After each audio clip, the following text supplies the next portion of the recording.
TV on Twitter and Civic Center TV 15 on Facebook. Civic Center TV, television that's close to home.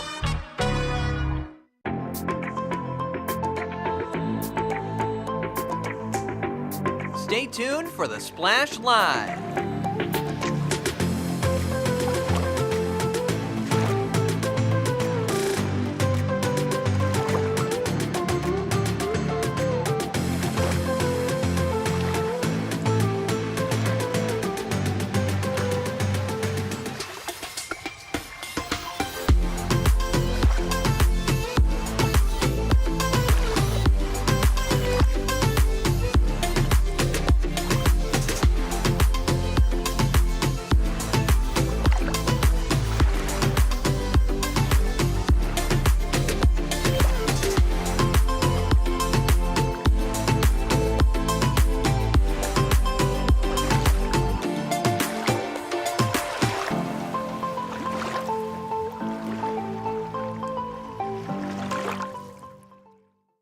It's time for the Splash Live from Civic Center TV, featuring stories from and about people like you in the Greater West Bloomfield area.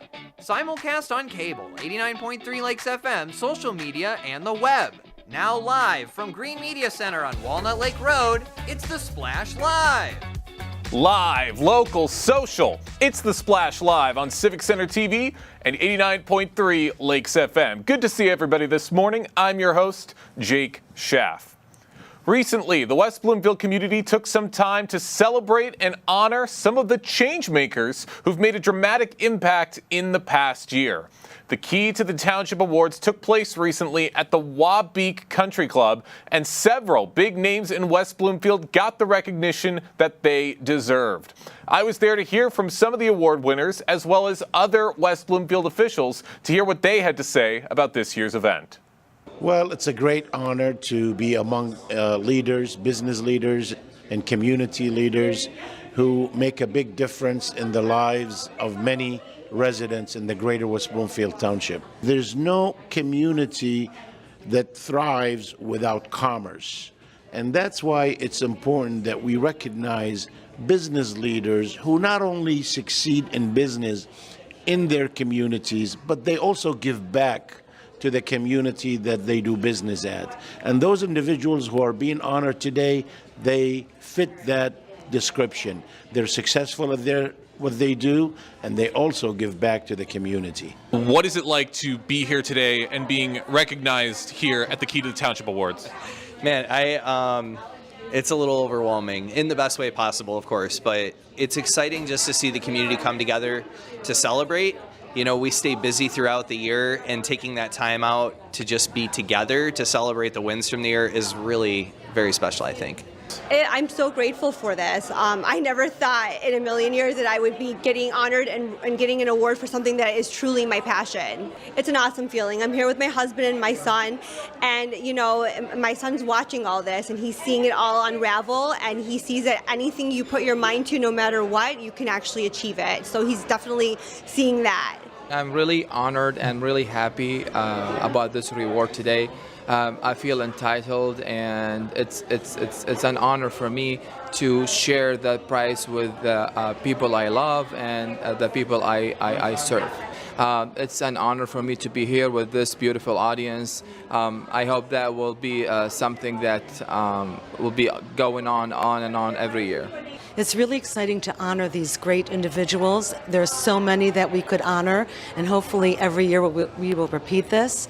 But I think the most important thing to remember is that anyone can be a local hero. Anyone can help our community survive. Anyone can help us support it, because really small businesses especially are the backbone of our country, and anything we can do to keep them in business is really a great thing for our West Bloomfield Township area. I feel like everybody should take away the knowledge that it's important to be a part of a community. It's important to give to that community. It's important to participate in that community. It's important to go to the business restaurants, whatever, if they have online services. It's important to honor the people that are in your community doing the business and providing the services. So hopefully people attending this event will understand how important it is to support one another and shout it out to the broader community. It was such a fun time out at the Key to the Township Awards in Greater West Bloomfield, and a big congratulations to all of the award winners for all of the incredible work that they have done throughout the past year in this community. Some traffic updates to be aware of that might affect your commute. The west half of the Orchard Lake Road and Walnut Lake Road intersection is currently closed due to a gas main break. The remainder of the intersection is open, but traffic is moving slowly. It's best to avoid the area if at all possible, and it is currently unknown when repairs will be completed. But for more updates on the matter, head over to Facebook at RoadComm, COMM, for more updates, or you can head to rcocweb.org for more updates on this matter and to hopefully find out soon when things are going to start opening up again. The first day of school for the 2025-26 West Bloomfield School District is Monday, August 25th. To make back-to-school preparations easier, the district has moved to an all-online enrollment system. Families must log into PowerSchool to complete the back-to-school update packet for each student, and this must be done before school starts. If you need help with your login or password, you can contact your school or visit the PowerSchool help page on their website at wbsd.org to find out some more information. But it is crazy that we are already almost at the end of August and back to school is just right around the corner. Summer truly does fly by every single year. A West Bloomfield basketball camp gave local kids more than just hoop skills. It's delivering life lessons from a Michigan State legend. Gregory Kelser, former Detroit Piston and NCAA champion, was back in the gym recently teaching fundamentals, teamwork, and the value of education. Our own Kevin McIntosh visited the camp to see how Kelser is inspiring the next generation on and off the court. We're here at West Bloomfield High School, where Gregory Kelser, Michigan State champion, NBA veteran, and broadcaster, is personally leading a week-long basketball camp.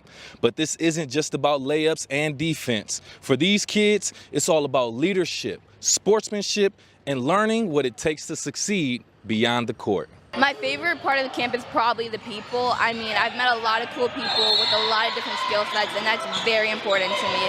Speaking to Coach Tay and Coach Strickland, they tell us what the camp offers and what it's been like coaching over time. It offers a lot. You got the kids, they all come here, getting to know each other. So like the camaraderie of everything, and just like getting better. We got some dogs in here, we got people that love to compete, and I think this camp just brings that out of all kids. I've been working with this camp with Greg and them for over 10 years, watching the youth grow up, coming back every year, having fun with the kids, and watching some of the kids go on to bigger and better things. You know, it's about learning, education, teamwork. That's what we teach here. Beyond drills and scrimmages, former NBA player Gregory Kelser is coaching something deeper, and he tells us why basketball is a good way to teach life lessons. Because basketball is all about team, working together, sacrificing, all for the common good. And those are all things that I think can be very, very important, or will be essential as you move out into the world as an adult. And some of the young athletes talk about the skills they improve on from the camp. When I came here, I was not really the best at dribbling, but that it's definitely improved. So I can say I learned some new dribbling moves. I like shooting. You like shooting? Mm-hmm. Okay. Now, tell me something that you've learned since you've been here. I learned some more defense. With so much that he gives back to the community, coaches speak on what it's like working with Mr. Kelser. Oh, very good. I go back with Greg to 1974. We went to high school in the same era. So I played ball against him. Of course, I've been knowing him for years. Oh, yeah, it's great, man. Greg, he's a legend around here. Everybody knows him, his camps. Everybody who hooped in the, Metro Detroit area been to a Greg Kelser camp. Kelser makes it a point to be present, offering advice and personal stories about how education opened doors in his life just as basketball did. The basketball and all the other sports that you endeavor are privileges. You don't really have to have them. but your education is something that is absolutely essential, and it's the foundation. It's the thing that's going to carry you farthest. Even if you're fortunate enough to beat the odds and become a professional athlete like I did, it doesn't last forever. You still better have something else to fall back on. Whether these kids go on to play high school basketball or simply carry these lessons throughout their life, they spend the week learning from one of the greatest, not just in basketball, but in leadership. From West Bloomfield High School, I'm Kevin McIntosh, Civic Center TV. Appreciate the work, Kevin, for going out and getting that story. And it is such an incredible opportunity for young athletes to learn from a hometown hero, especially someone who's been in that big game atmosphere and has played in the big leagues for the Detroit Pistons. For more on Gregory Kelser's upcoming camps or community involvement, you can head to their website at gregorykelser.com for more information. Summer is still here and the sun is still beating down on everybody. Excessive heat often coincides with high UV index levels, which significantly increases the risk of sunburn, premature aging, and skin cancer, especially during midday hours, which is usually 10 a.m. to about 4 p.m. All of that exposure to the sun's rays means that protecting your skin is of the utmost importance. We recently spoke with dermatologist Dr. Molly Powers to learn how we can stay safe and healthy while sitting out in the sun. Thanks for being here, Dr. Powers. Oh, thank you so much for having me. It's a pleasure to be here. And we appreciate that. So let's get straight into it. We've been experiencing some hot days recently. It's like the sun is literally right here in Greater West Bloomfield. Let's talk about what are some of the top sun protection concerns that you're seeing right now with this extreme heat affecting our residents. Oh, it's been so hot. And with that comes our human nature to want to cool down and also enjoy the most out of our summer. So what we're seeing a lot are more and more sunburns. People are going out and seeking water sports and playing in pools and trying to keep cool. But with that and being outside and being in the sun definitely adds more ultraviolet radiation. So I'm seeing a lot of patients coming in after long weekends at a lake or in a pool or at a splash pad. And when they're playing in the water and not using the right sun protective tools, it increases your risks for burns and ultimately sun damage and DNA damage in our skin later on. Yeah, I was reading the notes. It was saying increased aging and stuff like that. I like to go outside and get my vitamin D from the sun as well, but if it's gonna make me age faster, you can keep me in the house for all of that. That's kind of crazy. So, I mean, but we like to enjoy it. We've been in the house all winter, Dr. Powers. We want to get outside now. So for us that want to go outside, enjoy time on a lake, on our boats, or just out on the splash pad for a couple hours, what's your advice for that long-term sun protection during those heat waves? Yeah, I feel that too. These Michigan winters are long and we had not so great spring, so we definitely want to make the most out of our summers, but there's a safe way to do it. It's really about the adequate sun protection. So sunscreen, particularly broad spectrum sunscreen, that's protecting against UVA damage and UVB. So that's the type of ultraviolet.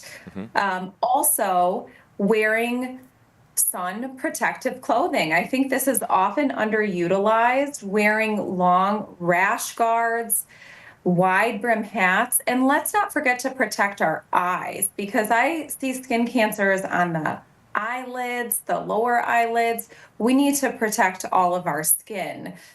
Additionally, the simplest thing is just try to avoid those peak sun hours that you mentioned, 10 and 4. Those are the times of the day where it's really the most damaging to our skin. So if we could try to get a morning time outside and then maybe a later afternoon, evening time outside to get our vitamin D and fun in the sun, that's a lot safer than going out in the middle of the day.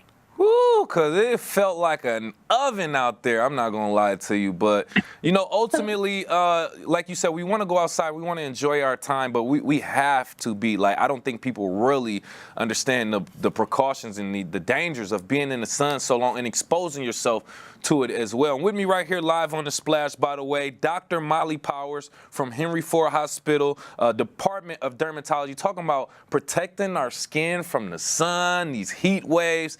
It can get crazy out there. Now, I do want to talk about this, right? I mean, you just gave some great advice and things of that nature for the average resident, but what about for our most vulnerable populations, the children, the seniors? Do you have any advice or specific precautions that you recommend for that population? Yeah, for our kids, they love to be outside. Let's start with infants. If a child is less than 6 months, really we should be prioritizing sun avoidance or sun protective clothing. The American Academy of Pediatrics recommends sunscreen for 6 months or older. I also recommend, so when the child is 6 months or older, it's safe to start using a zinc oxide or a titanium dioxide sunscreen. Hats, shade, and of course, I mean, we're talking just about the skin. It's also important to protect them from the heat. Right. Yeah. Children, infants, they don't have the same mechanisms to cool themselves down, and they can't tell us. So it's very important to have safe heat practices for that population. Now, in particular, the older population, it can be quite complicated because some of our older population is also on medications that can make them more sensitive to the sun. They might be out in the sun trying to do their work that they need to do around the house. So it's very important that we educate our older population about medication interactions, trying to be out earlier in the day or later in the day. And let's check on our neighbors. We're a community here, and we should be checking on our younger and our older friends and family and neighbors to make sure everyone's doing okay, especially with some of the power outages and the inability to seek cooler, temperature-controlled climates indoors. Well said. Yeah, no, it's a good time to go out and do that, especially if you know you do have an older neighbor or something like that, and they might need some care or someone to look out for them. Yeah, just pay them a visit. Just make sure, too, because, even the ACs, like using the AC at home during that time, 10 to 4, they can hit you over the head just for those charges. So it's so many different things that go into play with this heat and how we can kind of manage ourselves and our home and our temperatures. But we're glad to have you here to kind of break some of that stuff down as well. Now, I just have a random question. Let's say someone wants to get out. This is their tradition, to get outside, soak in this sun, and just let it absorb in their skin for some time. How long or when should someone know, I've been outside too long and I need to leave? Is there marks on your body? Give me some signs. Yeah, that's a good question. I mean, really, anytime you're going to be under direct sunlight, you should be using sunscreen. And because there's no amount of safe sun exposure that we know of. So you have to be using sunscreen. I have tons of friends who love to be in the sun, and I try to tell them, wear your sunscreen. It can lead to skin cancer, like you mentioned, premature aging, signs of too much sun. Your skin can develop a heat rash, so you can get red bumps from the sun. You can get little, another type of sweat rash where your sweat glands are working too much and it causes these little fluid-filled bumps from the sun. So it's more than just sun damage and the increased risk of skin cancer and aging. It can lead to a lot of heat rashes. And that's not fun either, because heat rashes, once your skin isn't working properly, it can't keep you cool the way it needs to. So we really need to take care of our largest organ, which is our skin. True. Skin cancer and bumps and aging. That makes me, I'm almost scared of the sun at this point. I'm about to avoid the sun altogether. No, don't be afraid. We want to have fun. We're in Michigan. We earned our summers. Let's enjoy it, but let's do it honestly. No, well said, and we appreciate that. Thank you again for your time, Dr. Power. Any additional information that we didn't go over that you want to share with our residents before we let you go?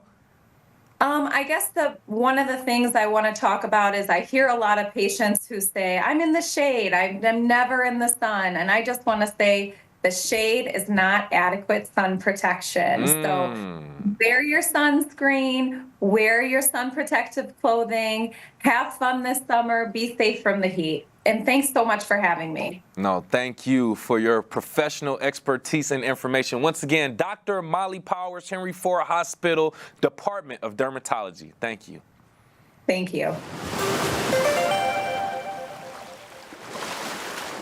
Appreciate Dr. Molly Powers for stopping by and for sharing this very important information that everybody should still be taking into consideration throughout the rest of the month of August, especially people who are going to be going on vacation to some very hot locations very soon, including myself.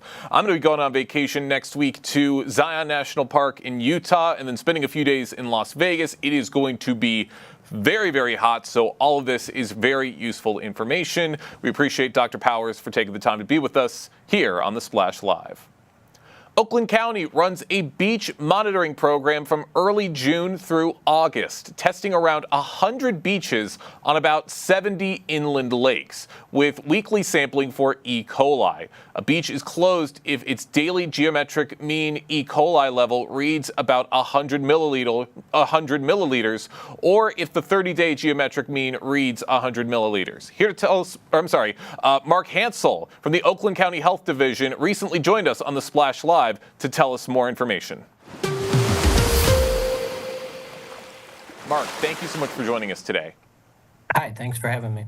Absolutely. Very important conversation to have right now, especially since we're still in the heart of summer right now. People are going to be wanting to go to the beach, going to want to relax throughout the day, but it's important to make sure that the beach you're going to is safe. How does Oakland County decide which beaches to monitor each summer, and what's the process behind choosing those 100 beach sites? Yeah, great question.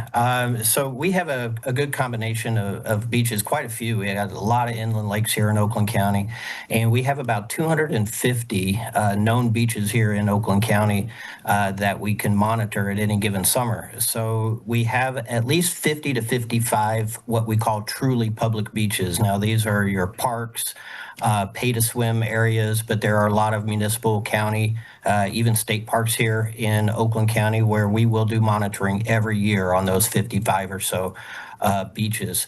So to round out the additional 45 or so beaches, we have a rotation schedule where we can select these, we call them semi-private beaches. Now, these are going to be like homeowner associations, beach clubs, a lot of association beaches that we call semi-public, and we rotate those in every year.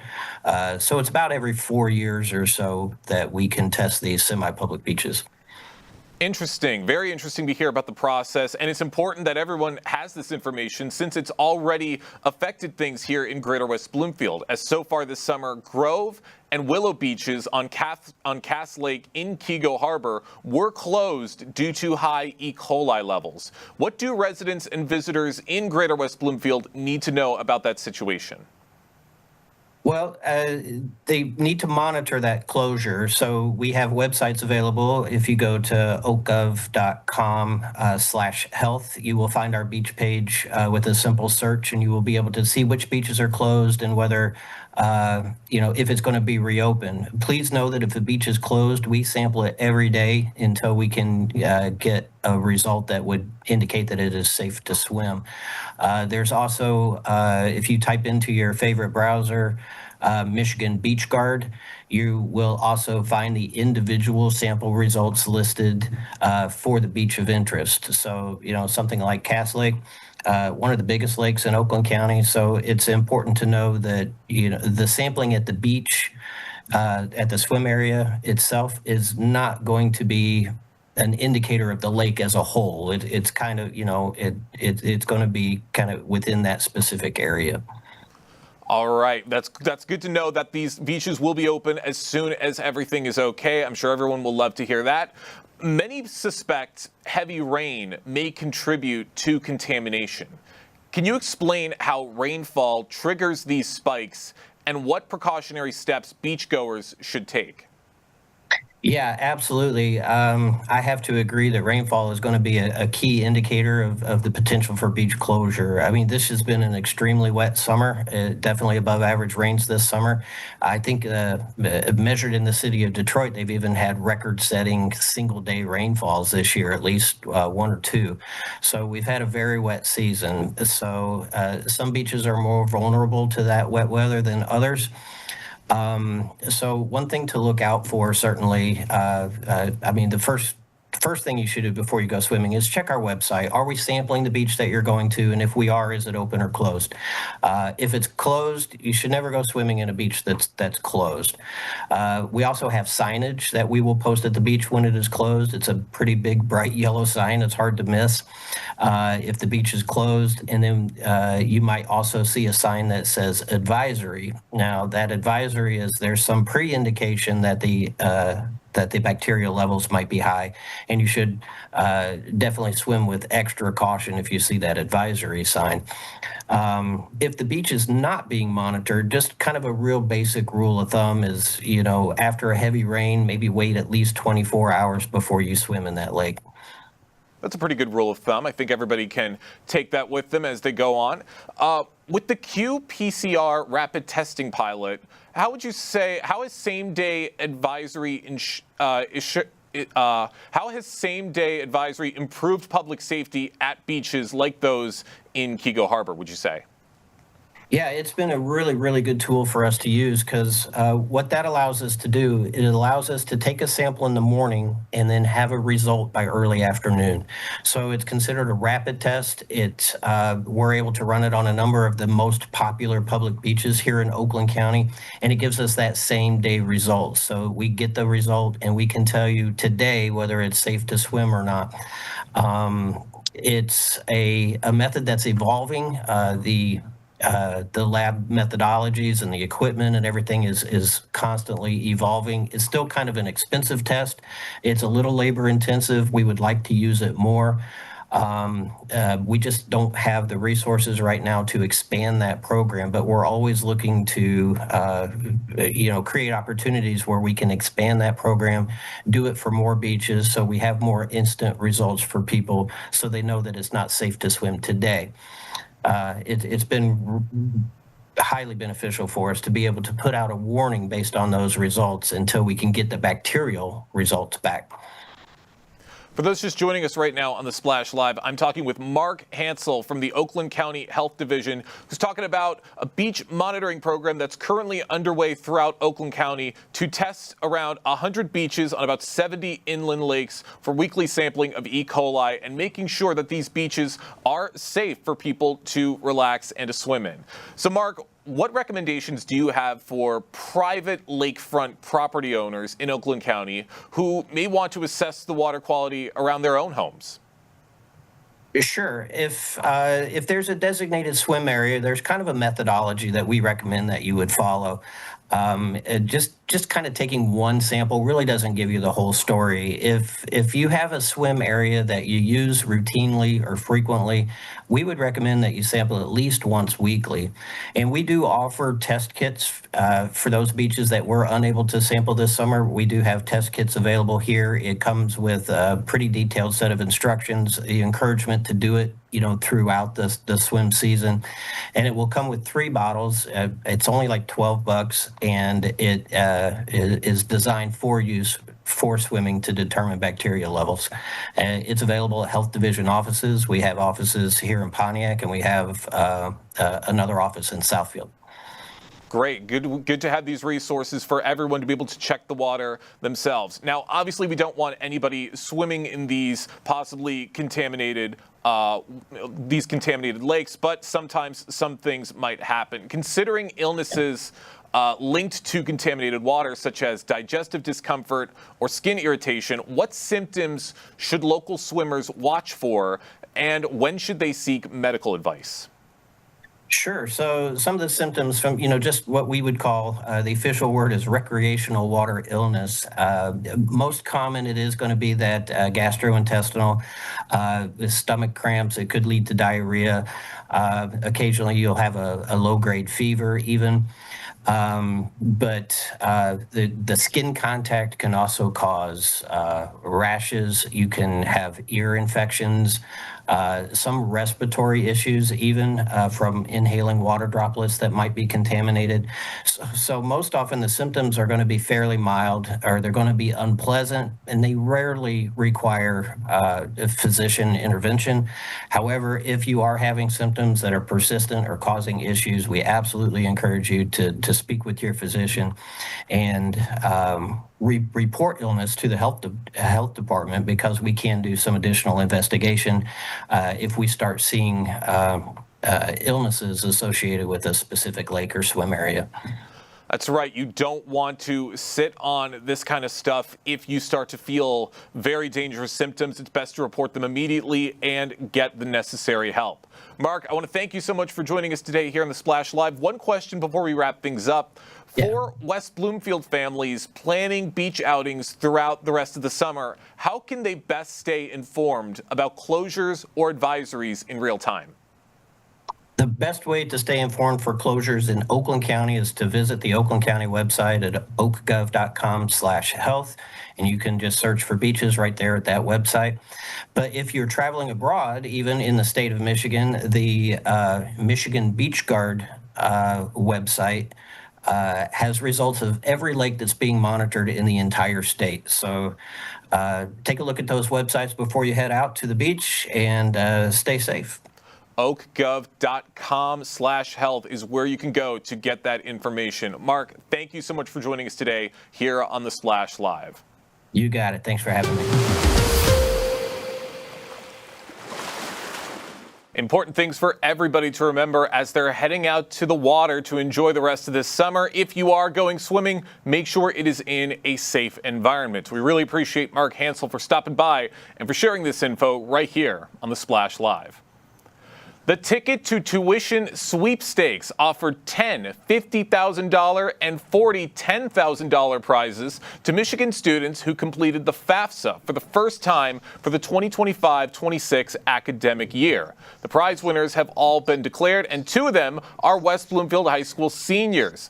Aja McCoy, who will be earning $10,000, and one of the big winners, Nathan Herbert, who earned $50,000 towards his academic journey. Nathan Herbert joins us on the Splash Live to tell us all about his experience and his feelings on this amazing prize. Nathan, thank you so much for joining us today.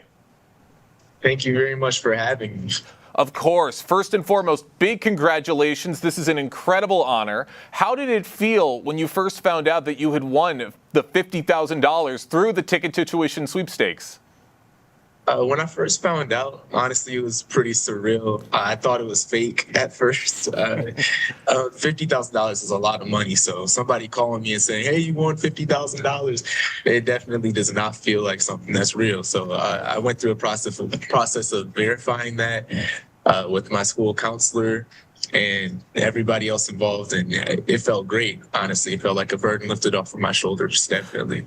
That's great. And you're right. It's definitely not the kind of phone call you get every day of like, hey, you won $50,000. So I'd imagine you're feeling a lot of elation. Can you tell us a bit about the sweepstakes itself? How did you enter and what made you decide to give it a shot?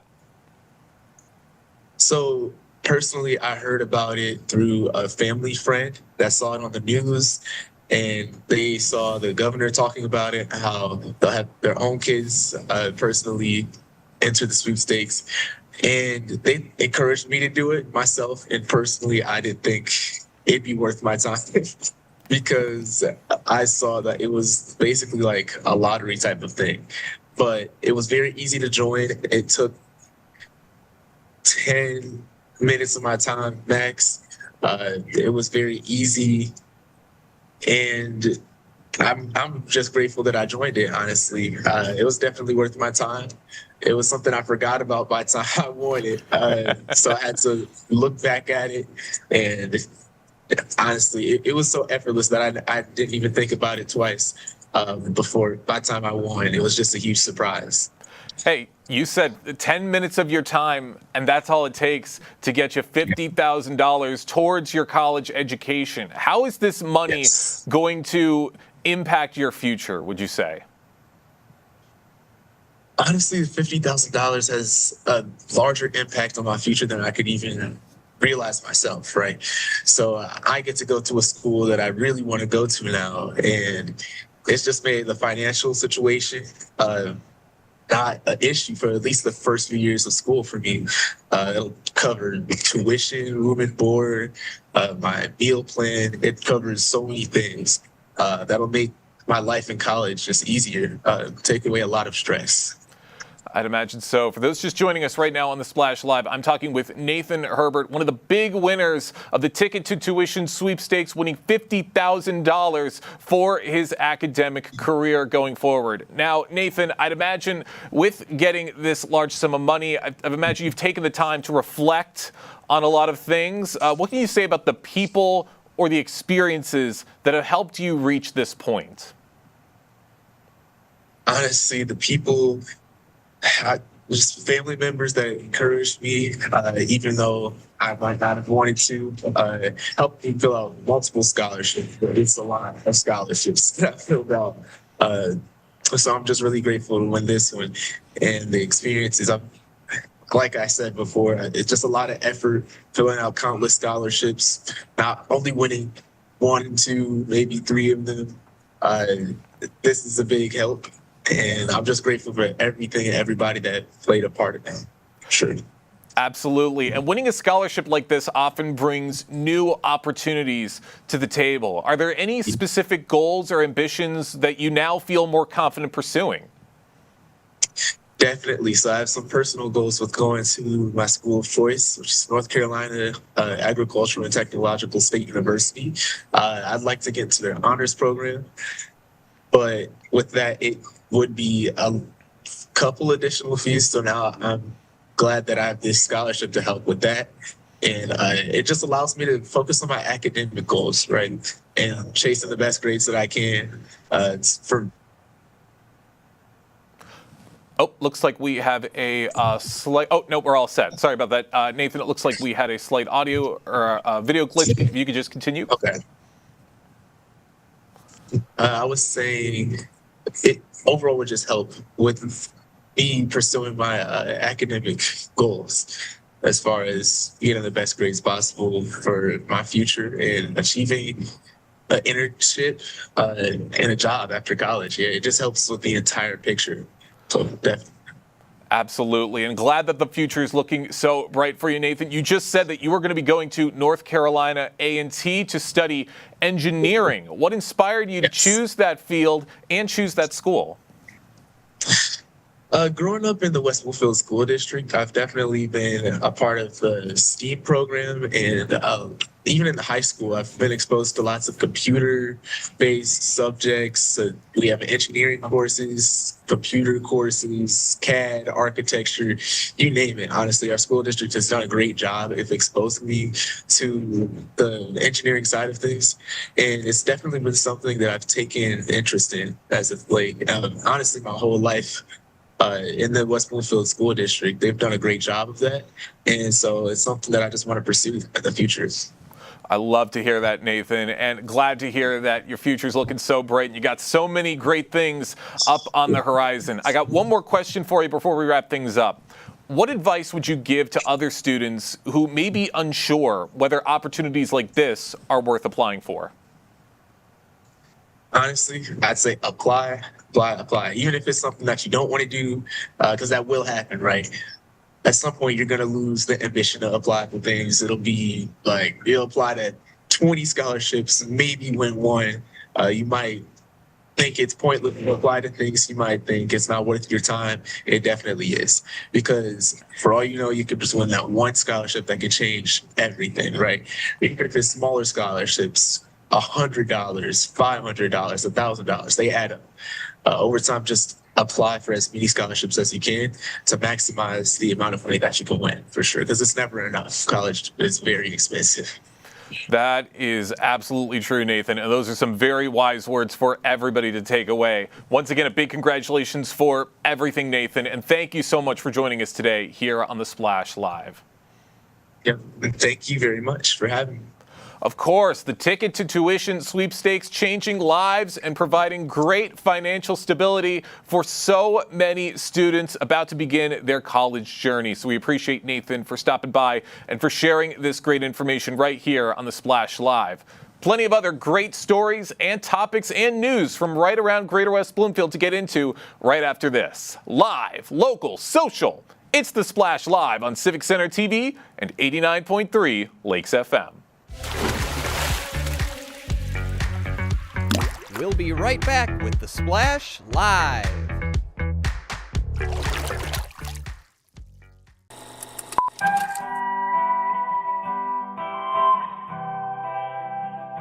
Bringing you stories and memories from Kego Harbor, Civic Center TV, television that's close to home. Hi, I'm Marcia Gershenson, and I'm one of the Oakland County Commissioners that's lucky enough to represent West Bloomfield. And I'd like to congratulate Civic Center TV on having 1 million viewers on YouTube. I mean, that's incredible. Your viewpoint and your authenticity is so valuable. So congratulations on 1 million views. I'm proud to be one in a million.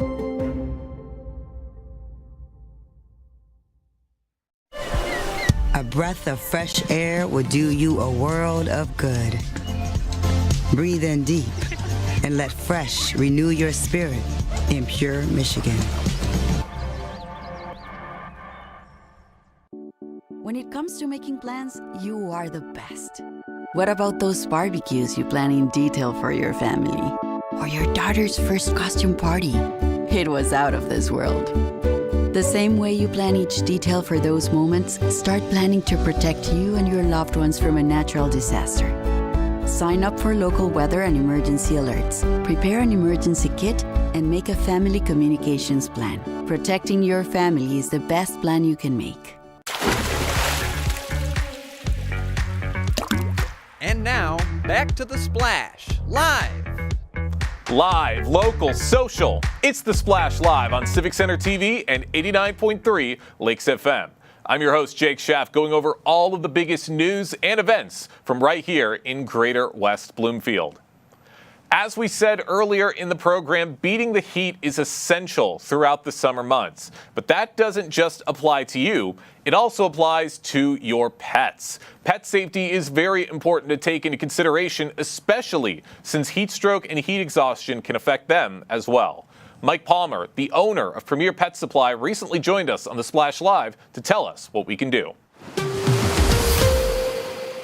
Palmer, thanks for being with us again. Thanks for having me. Great to be here. Yeah, glad to have you back on the show as we are now into the thick of the summer season. We've already gotten a little dose of some of the summer heat and humidity that we experience, usually later on in the dog days of summer, right away in the first few days. So let's begin with that. When the heat comes in, and we know it affects us quite significantly, how does that often affect our pets, particularly our dogs that are outside for a significant period of time? Well, I know this weather kind of came out of nowhere because we had a slow start to the season. It kind of hit us. And, you know, the one thing that we have to consider and think about is our pets are wearing a fur coat all the time, right? And so we got to keep that in mind and factor that in, that they don't have a way of kind of like shedding some clothes and putting on their summer clothes. So one thing I would say is just being very observant and conscientious of the temperatures and the times that you're allowing them to be outside. You might want to consider doing your daily walk very early or later in the evening when the weather's cooler. That's definitely a start.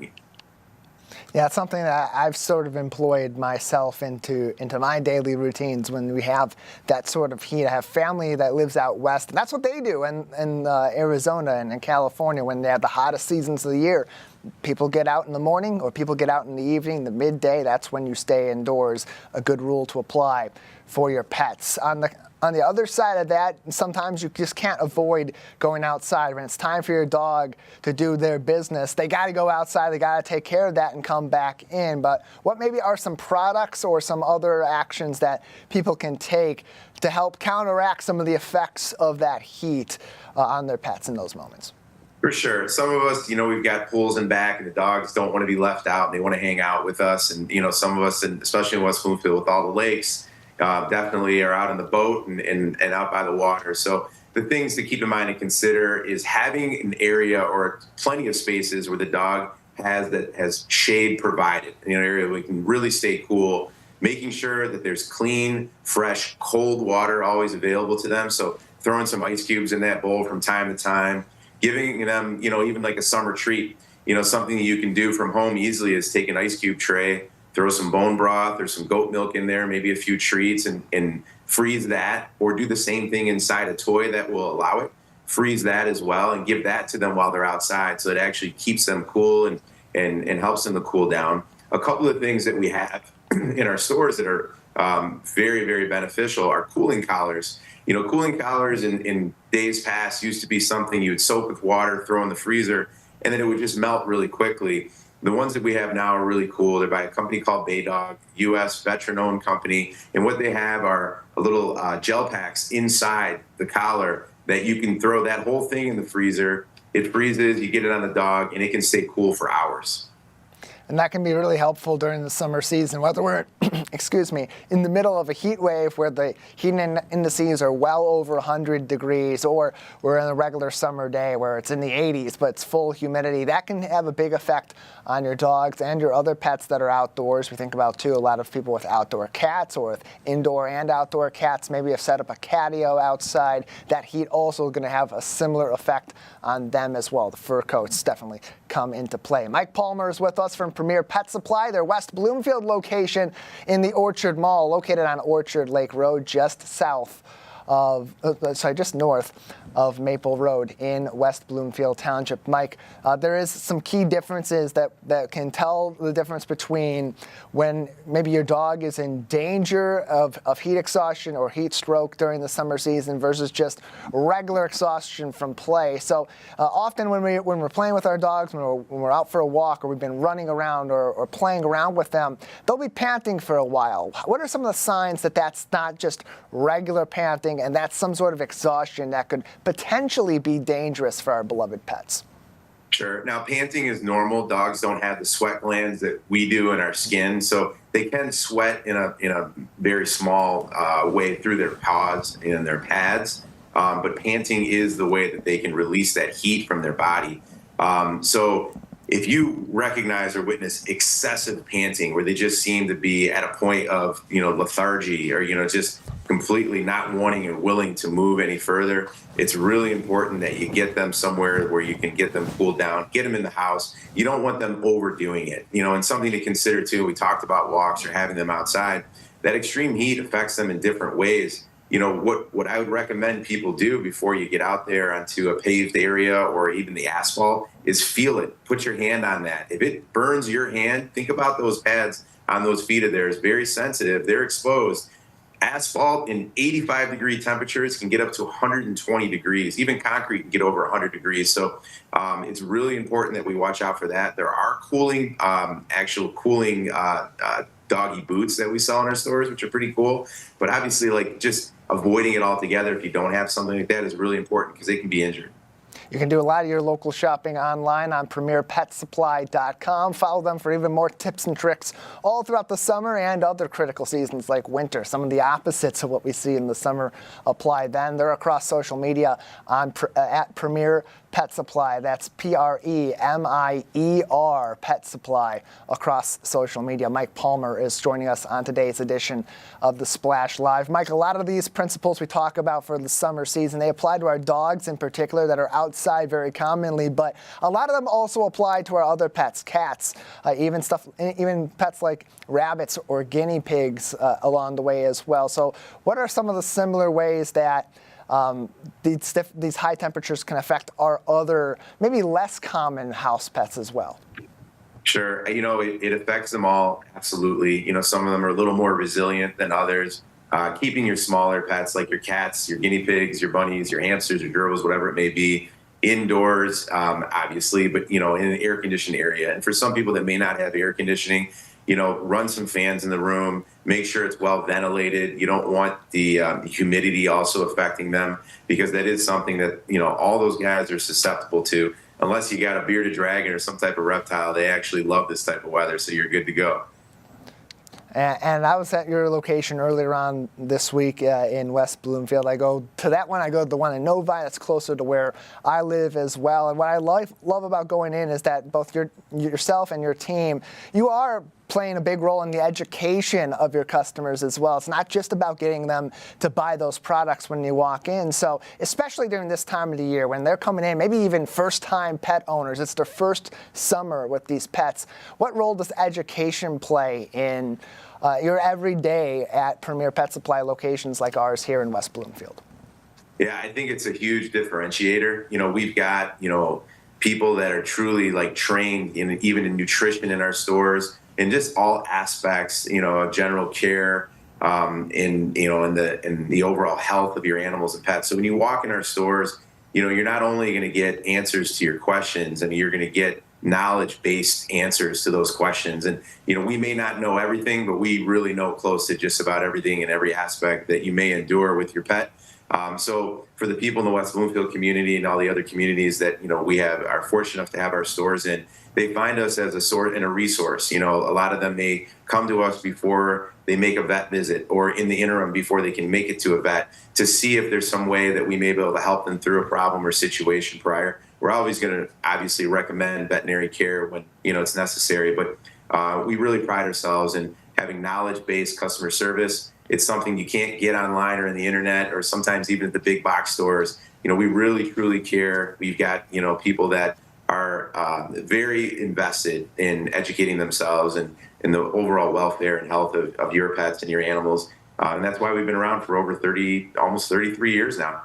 And we want to congratulate you on that as well. Over 30 years of service here in Southeast Michigan, expanding all throughout the local area. You have stores all throughout the place, including right here in West Bloomfield on Orchard Lake Road. Mike Palmer is with us from Premier Pet Supply with a location, as we mentioned, in the Orchard Mall right here in West Bloomfield Township as we talk about pet health and some of the risks that come along with the summer season, what you need to be aware of. Of course, more information, helpful tips across social media. You can follow them at Premier Pet Supply. Mike, before we let you go, anything else that our audience should know on this topic before we let you go, or things coming up at Premier Pet Supply this summer?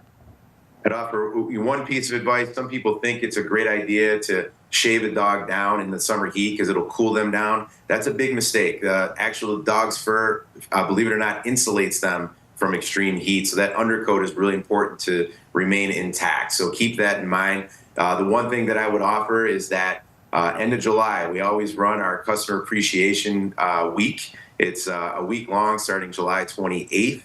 And we're really excited. We're offering 10% off all food and toppers, 30% off everything else in the store. It's something our customers have really grown to look forward to and mark their calendars for. And it makes us happy that, people get excited for it because it's our way of saying thank you and giving back to the wonderful support that we get from the West Bloomfield community and the other communities surrounding, the Metro Detroit area.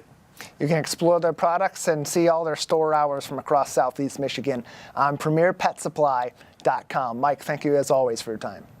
Thank you so much for having me. Love it. We want everybody to stay safe from the summer heat this season, especially you and your pets. We really appreciate Mike Palmer for taking the time to talk with us here on the Splash Live. Michigan's air quality has been impacted by the Canadian wildfires as of late, causing poor air quality and making it difficult to breathe, especially when you're involved in physical activities, especially when you're out on the water. Some things like that could lead to drowning. There has been a few drownings that have occurred throughout Michigan as of late. And we recently spoke with Lieutenant Brian Burwell from the Oakland County Technical Support Group for an important discussion on what to do when you're out on the water and making sure you stay safe. Thanks for being here, Lieutenant. Good. How are you, bud? Doing just fine myself. Unfortunately, talking about some unfortunate news, I should say, but it's something that we should cover. Ultimately, I know we talked about this multiple times, and I hate to sound like a broken record, but some of these things must be reiterated. So with that being said, so many lakes in Oakland County, what unique challenges do you see residents facing around water safety?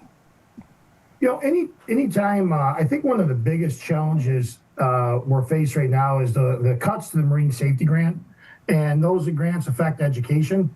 And that's one of the things that the sheriff's office is pushing more of, is to get more education out there, boater safety and water safety classes. So, at the sheriff's office, we do offer one class a month for boating safety, hunting safety, other marine safety courses.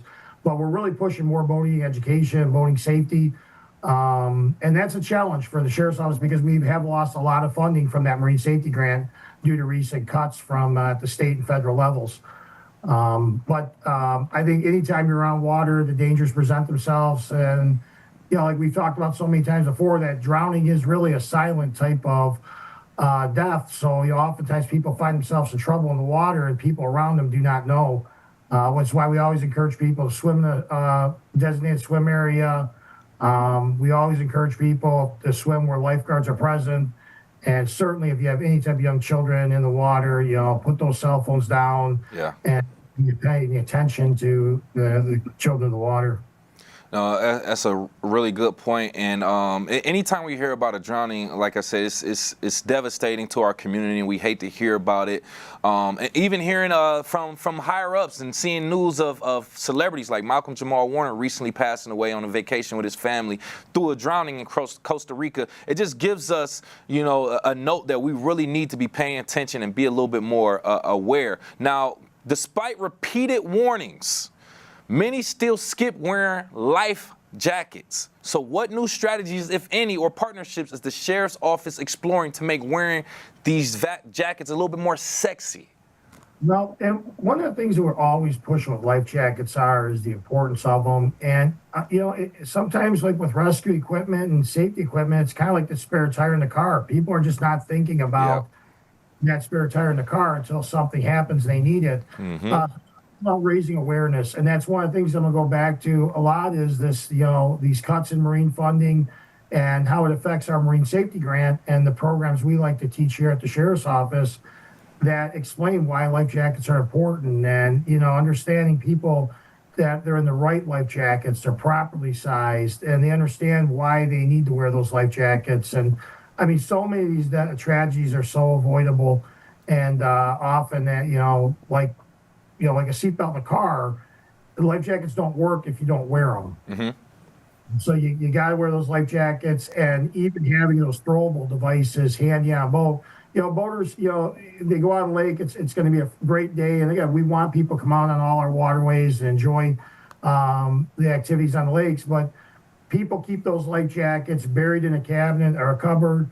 They don't have easy access to life jackets. They don't have easy access to a throwable device. And then somebody gets in trouble in the water, and hey, where is that life jacket at? Well, it's in a bag which is zipped up and tucked in somewhere and locked. Yeah. And it's those are those things that 5 seconds before going out on the boat, taking some time to make sure all your stuff's in good working order.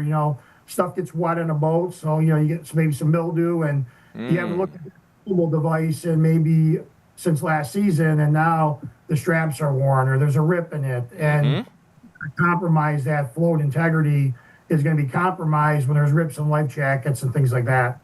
No, that's a solid point, because we only have so many months throughout the year that we can get on a boat. Other than that, the boat and everything is put up. So it will make sense to go back and revisit that. And not to be insensitive, just to go back, when I mention the word sexy, I'm only saying that in the sense that a lot of people just don't see it as a cool thing to do, to wear a life jacket when you're out on a boat having a good time or drinking or whatever the case may be. But like we said, it may not be the most appealing thing, but it's still something that we need to be doing. When with me right here live on The Splash from Oakland County Technical Support Group Specialized Units Patrol Services Division, we have Lieutenant Brian Burwell talking about some of the unfortunate recent drownings here in Oakland County and just giving out more tips and practices for water safety. Now, let's go back to what you were talking about in regards to checking some of that equipment. Do you have any advice for families to check watercraft equipment or even safety gear before heading out to the water? Are there any inspection events, checklists that you would recommend? 100%. And we talk about this again in that boater safety program, which is why we encourage so many people to take those courses. But right at the start of that boating season, we always tell residents, hey, take 5-10 minutes, open up all the cabinets, all the storage compartments on your boat, pull everything out, take a good look at the beginning of the season.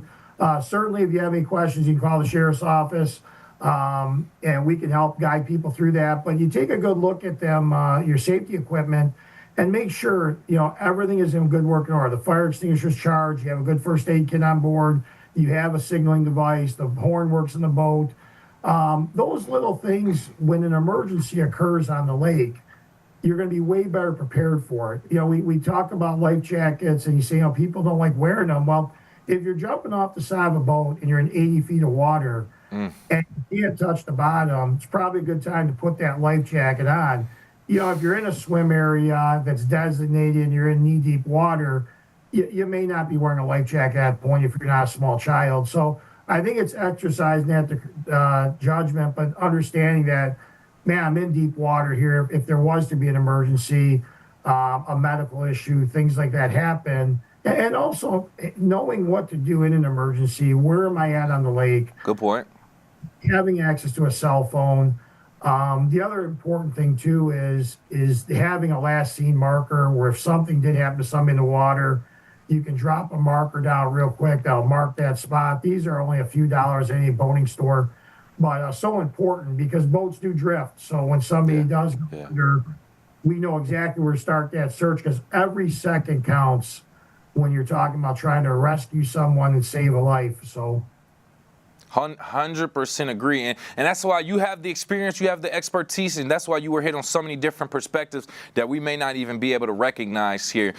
We got to let you go, Lieutenant. But lastly, if I'm not mistaken, alcohol may have been a factor in one of these drownings as well. It's the summertime, people are on boats, they're having great fun, they're enjoying themselves. So alcohol could be involved in some time. Is there any advice, tips that you would give to boaters or people out in the water who are engaging in alcohol as well? Just be aware that it's going to affect you differently on a boat than on land. People don't understand when you're on the water, the sun is beating down on you, you're consuming more alcohol than you probably would if you were on land. And just understanding moderations. If something happens out here in an emergency situation, you're able, one, to handle it. And again, always encouraging people, take first aid, CPR classes. And that way, if you do find yourself in that situation, you know what to do. But a lot of these incidents center around alcohol being a factor in these boating accidents, especially fatality accidents. And just asking people to drink in moderation. Certainly go out and enjoy the water, have a great time, but just understanding that, maybe be aware of the fact that boat's moving, that motion, elements are on you, and drinking in moderation. Yeah, no, well said, well said. And once again, our hearts and our thoughts go out to the families of these victims as well. And we just want to put this message out so anyone else watching or listening can be proactive as they go out on the water. We want to thank you again for your time and your information. Once again, from Oakland County Technical Support Group, Specialized Units Patrol Services Division, Lieutenant Brian Burwell. Thank you. Thank you so much. Thank you. Important information we hope everybody takes with them. But that is going to do it for us today here on The Splash Live. Big thank you to everybody on our team and for all of our guests for stopping by. I've been your host, Jake Schaff. Live, local, social. It's The Splash Live on Civic Center TV and 89.3 Lakes FM.